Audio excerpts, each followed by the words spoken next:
الرحمن الرحيم كلنا wanaagsan daawadayaal waa barnaamij xiiso leh oo run iyo raadraac ah isugu jira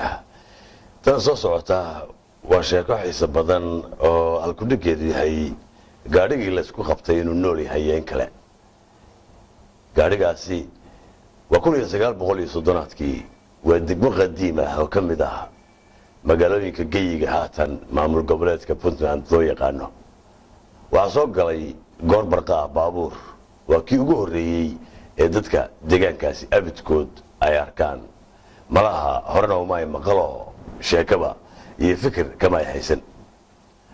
si kasta ha ahaatee wuxuu guuxo danano oo rooraba markii uu istaagay gaadhigii ay dadkii ku soo shireen oo hareerihiisa isa soo tubeen asrar ayaa la isdhaafsaday qaar ayaa yidhaahdaa waxani waa nool yahay kuwana waxay yidhaahdaan maya ma noola garta ayaa la istiraarsiiyey oo geed hoostii ayaa la isla tegey waxay noqotay markaa inay nin garsooro ah iska dhex doortaan oo iyaga markaa u garqaado oo ku kala saaraha kooxdooda quman bal in waxani nool yahay iyo in kale dabeeto ninkii la xooshay ee la saanyaday baa yidhi ku horeeya qolada ku doodaysa inuu waxaan nool yahay dabeetana gaarigaasi waxa la filayaa inuu ahaa nooc loo jiray ama loo yaqaan fiisikiska sanadkuna waa 1922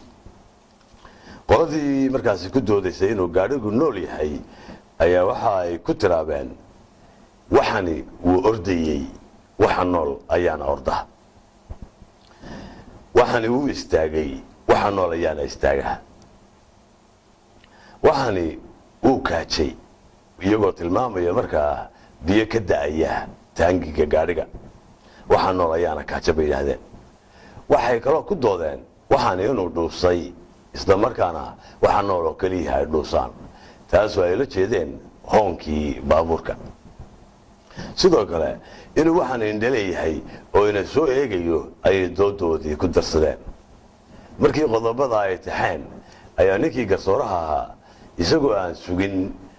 kuwii kale ee aaminsanaa ama ku doodayay in waxaan aanu noolayn isagoo aan suginba ayuu malaha intuu keligii ku qancay qodobadii ay tirsheen nolosha tilmaamayeen soo taxanay ee ka mid ahayd orodka iyo istaagidda kaadida iyo dhuusidda iyo indhalahaanta ayuu ninkii wuxuu xukumay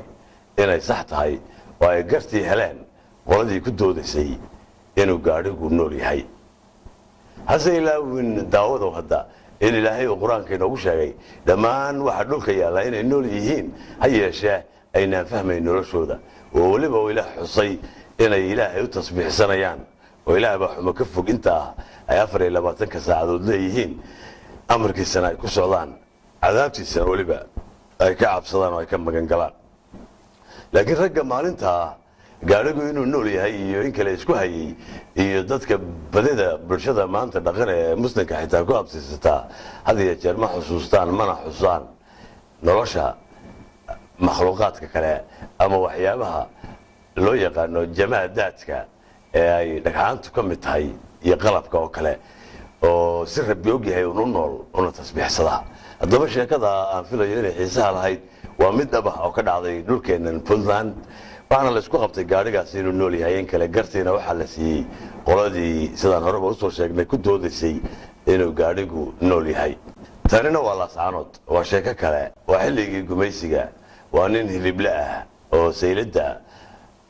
aan idhaahdo kawaanka isagu hilib ku gada nin u shaqeeya oo cuntada u kariya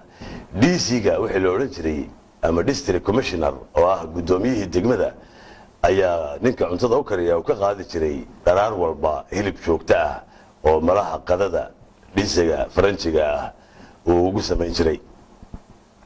afarfarood isma afgaran waayo inkastoo Soomaalidu ay ku maamaado haddana ninkii Soomaaliyeed ee turjubaanka ahaa ayaa odaygii kawaanleyda ahaa ee hilibka doora looga qaaday guddoonshaha Ingiriis ka warwareejiyey inuu xogtiisa u turjumo ama ujeedada uu xafiiska u yimaado u sheego dharaarsi dambe ayuu fikiray ninkaasoo la odhan jiray jaamac yuusuf axmed oo lix jalaale caan ku ahaa waana qiyaastii bartamihii afartanaadkii waxa uu goostay inuu subax ku kallaho dhiisiga ingiriiska waa guddoonshihii degmada ee laftiisa oo aan cidina u dhaxayn mar haddii turjubaankii uu dhagar iyo warwareejin ama dibindaabyo iyo lugooyo ka tirsaday iyo inuu ahgarbixi waayey oo hadalkiisii ninka gaadhsiin waayey laxajaaladuna iyo dhaqaaluhu waa qayb muhiima oo nolosha ku tirsan tahayoo jaamacna laxajaalaale ayaa horeba loogu naanaysi jiray markaasi ayuu sugay intii uu ka soo baxayey ninkii dhiisiga ahaa markuu soo baxay ayuu yidhi good morning